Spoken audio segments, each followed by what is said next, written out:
Dave from the comment section asked, I don't have charcoal powder, so how can I draw with a blending stump like yours? That's a really good question, Dave. Thank you so much for asking. And yes, you can absolutely still draw with a blending stump. There are many ways to do this, of course, but the easiest way is to simply grab a piece of paper like this and shade on it to create your own charcoal powder. Then pick up some of that powder with your blending stump and you can start drawing with it. But if you have sandpaper, that's even better, because you can just rub your charcoal stick directly onto it to create a finer, more consistent powder.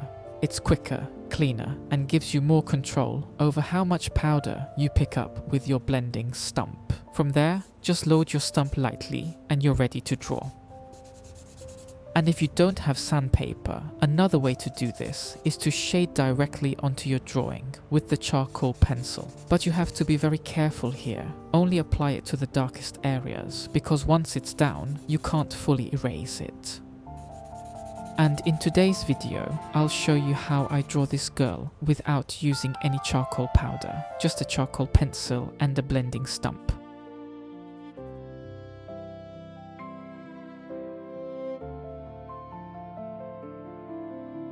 The workflow of using a blending stump is quite different from drawing with a pencil like we usually do. Instead of focusing on lines, we need to think more in terms of values and edges.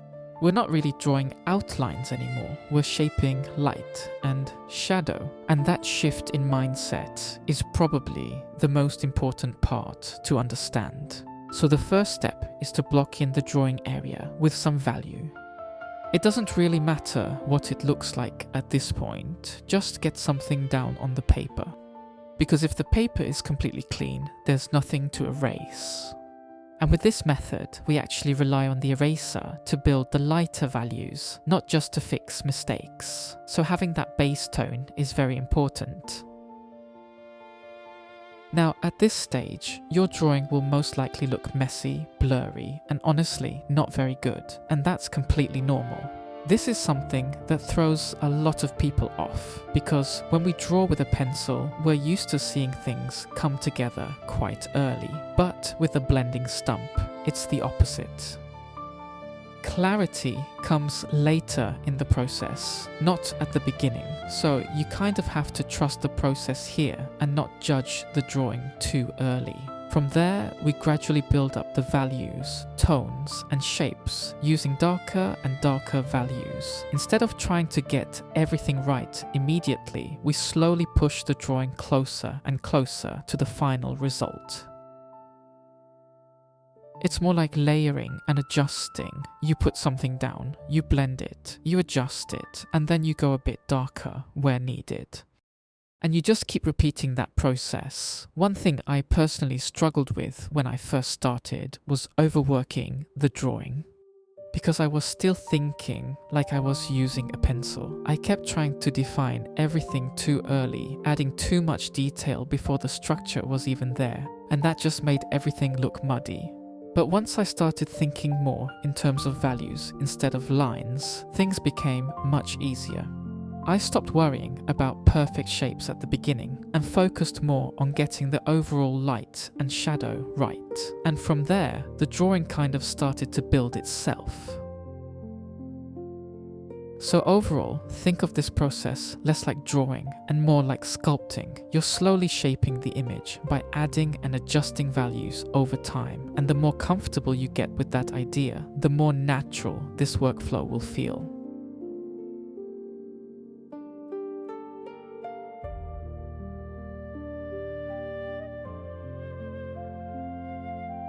One of the biggest benefits of using a blending stump is that the drawing starts to feel more like painting rather than traditional drawing. Instead of building everything with lines, you're working with masses of value. You're pushing tones around, softening edges, and shaping forms in a much more fluid way. The blending stump almost works like a brush. It allows you to cover larger areas very quickly, which is something that's much harder to do with a pencil. So instead of slowly shading bit by bit, you can block in entire sections of value in just a few strokes. And because of that, the overall process tends to be a bit faster. But it's not just about speed, it also changes the way you think while drawing. With a pencil, everything feels very controlled. You decide every single line, every edge, every detail. It's very precise. With a blending stump, there's a bit less control, and that might sound like a disadvantage at first, but it's actually one of the biggest strengths. There's a balance between control and unpredictability. Sometimes the stump will blend a little more than you expect. Sometimes edges soften in ways you didn't plan. And instead of fighting that, you can actually use it to your advantage. You're not forcing every detail, you're guiding the drawing. That slight unpredictability gives the drawing a more natural feel. It breaks away from that overly tight, overly precise look that can sometimes make drawings feel stiff. Because the blending stump isn't perfectly accurate, the result often looks more organic. It feels less like you're copying a photo exactly and more like you're interpreting it, and that's where you can start creating more interesting shapes. You're simplifying some areas, losing some edges, exaggerating others. You're making decisions based on what looks good, not just what's there. So in a way, using a blending stump gives you a bit more artistic freedom. You're still observing your reference, but you're not locked into it. And that's why a lot of the time, portraits done this way feel more pleasing to look at. They have a softness, a flow, and a sense of intention that's a bit harder to achieve when everything is drawn line by line. So overall, it's not just a different tool, it's a different way of approaching the entire drawing process. And once you get used to it, it can be a really enjoyable and expressive way to work.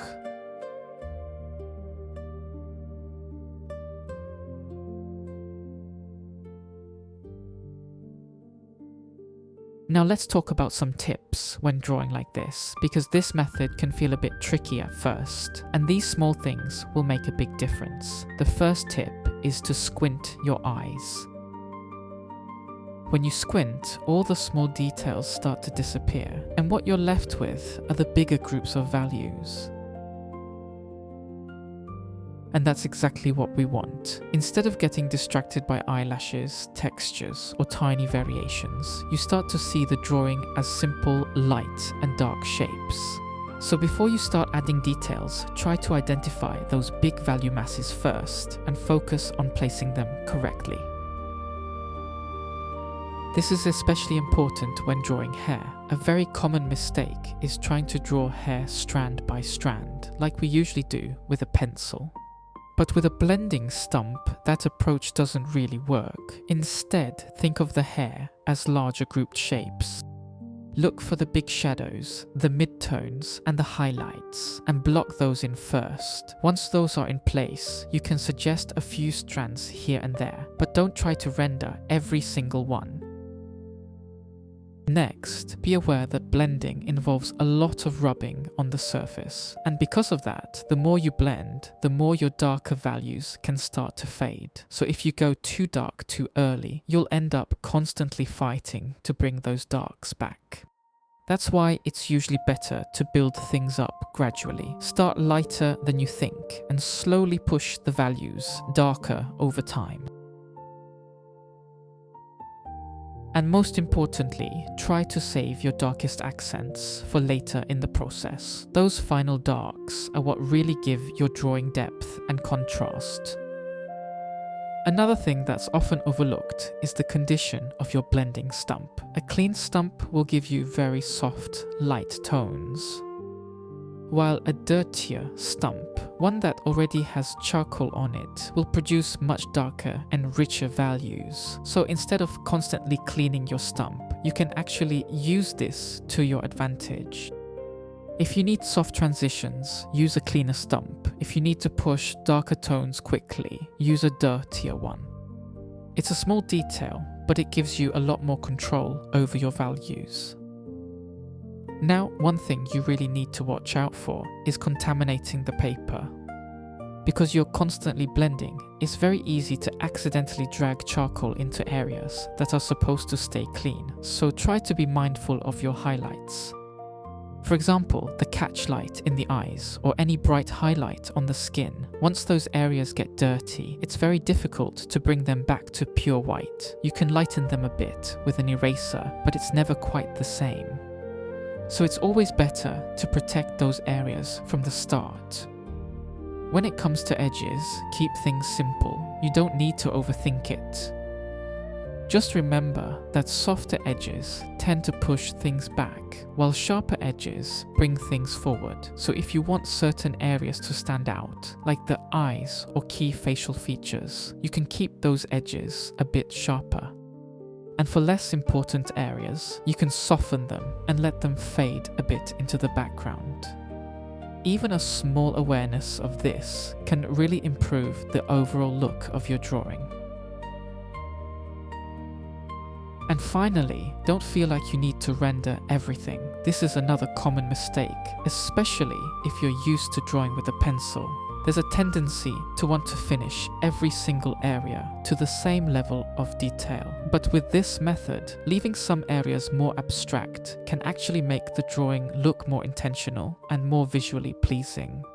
You're giving the viewer's eye a place to rest and also guiding them to the important parts of the drawing.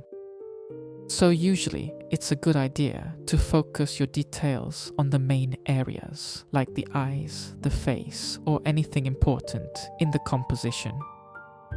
And then allow other areas to stay softer, looser, and less defined. That contrast between detailed and abstract is what gives the drawing a nice balance.